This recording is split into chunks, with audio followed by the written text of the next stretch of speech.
Daniel Carter never imagined that a random Tuesday evening would change the way he saw the world. The 26-year-old had been working the closing shift at Mel's Diner, a small, old-fashioned restaurant tucked into a quiet corner of town. The walls were lined with vintage photographs, the neon sign outside flickered endlessly, and the jukebox hadn't worked in years. It was the kind of place people went when they wanted comfort, a good cup of coffee, a slice of pie, and maybe a little conversation if they were lucky. For Daniel, though, that night was just another shift. Another set of tables to clean, another pile of dishes to wash, another silent night.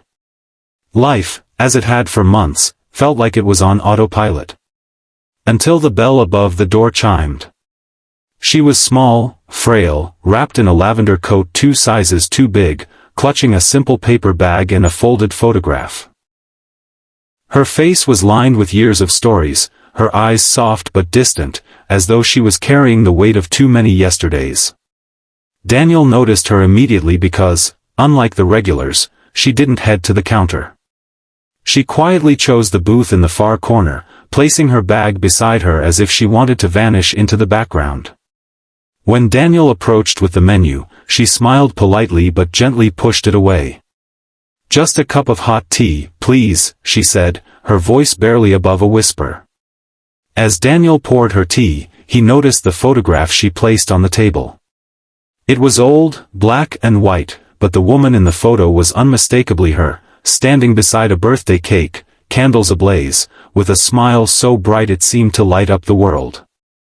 "That's you, right?"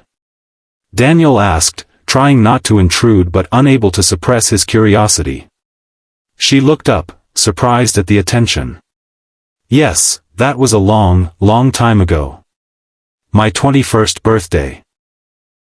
Her hand gently traced the edges of the photo, and for a moment, she seemed lost in it. Then, almost to herself, she whispered, "Today's my birthday too, my last one, I think." The words hit Daniel like a wave. My last one. What did she mean? Was she sick? Alone? The diner's walls felt suddenly too quiet, too cold. He wanted to ask more, but something told him she wasn't looking for pity. She had come here for solitude, to remember, perhaps to grieve. But Daniel couldn't just walk away. "What's your name, ma'am?" he asked softly. "Margaret. But my friends used to call me Maggie." "Well, Maggie," Daniel said with a warm smile, "around here, birthdays are a big deal, even if the cake is improvised." Daniel rushed to the kitchen, scanning for anything he could turn into a celebration. The diner didn't serve cakes. But pancakes? They had plenty of those. He stacked them high, layered with a thin smear of strawberry jam he found at the back of the fridge, and topped it with a single tea candle he found in the emergency drawer. It was a makeshift creation, lopsided and awkward, but it had heart.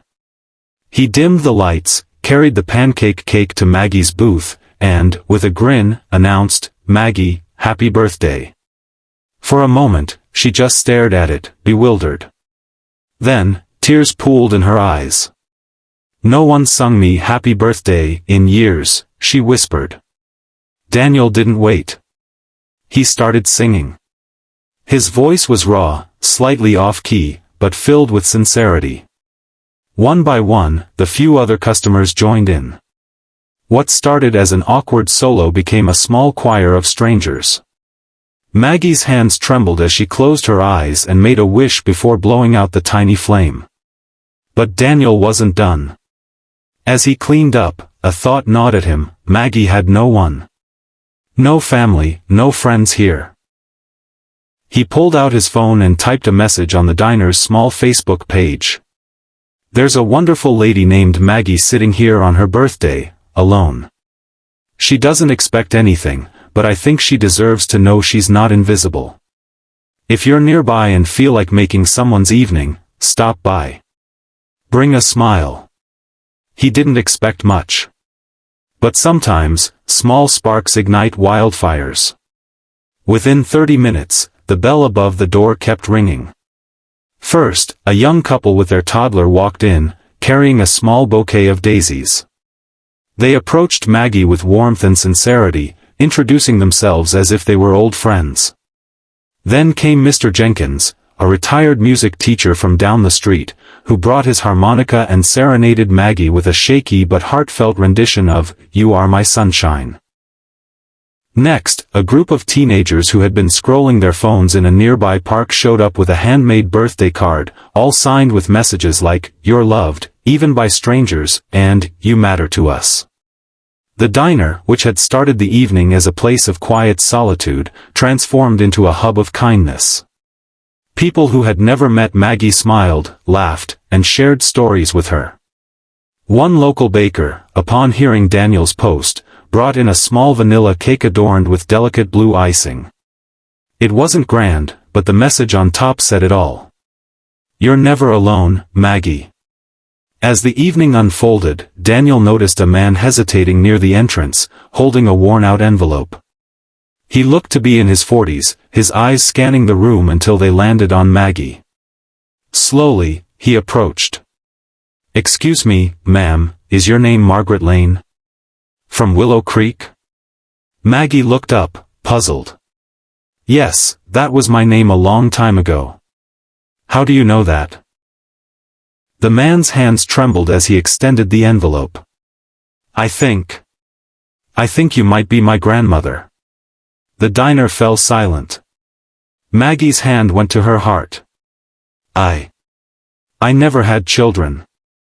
At least, I was told I couldn't." The man's eyes welled up. "My mother was adopted. She passed away last year. In her belongings, I found this envelope. It had your name, a letter you wrote, and an old photo." Maggie took the envelope with shaking hands. Tears streamed as she read the words she had written decades ago, thinking they'd never be read. "I never knew. I thought she'd been lost to the system." The man smiled, barely able to speak. "I've been searching for you. Tonight, I saw the post about a woman named Maggie celebrating alone. I had to come." Maggie reached out, her hand trembling, and the man took it in his. Then, as if years of loneliness melted away, she embraced him, tightly, desperately, with the kind of hug that spoke of decades of missed birthdays, missed holidays, missed life. The entire diner, packed with people who had come for no reason other than kindness, stood in silence, many wiping tears from their eyes. Daniel watched from behind the counter, overwhelmed. What had started as a simple gesture, a pancake cake, had turned into something far greater. A family was reunited. A woman who believed she had no one had found not just a grandson, but a community that cared. As the night came to a close, Maggie stood at the door, arm in arm with her newly found grandson. But before leaving, she turned back to Daniel, her eyes glistening. "You said this birthday deserved more than a cup of tea. You were right, Daniel. You gave me back a family. You gave me back hope." Daniel smiled, his heart fuller than it had ever been. "Maggie, you gave us all something too. You reminded us what it means to see someone." That night, everyone in that little diner left changed. They had witnessed a simple act of noticing, of choosing kindness, blossom into something extraordinary. And for Maggie, what she thought would be her last birthday became the first of many new beginnings. In a world rushing past, sometimes the most profound impact comes from simply slowing down and seeing someone. A small act of kindness can ripple into miracles you never imagined.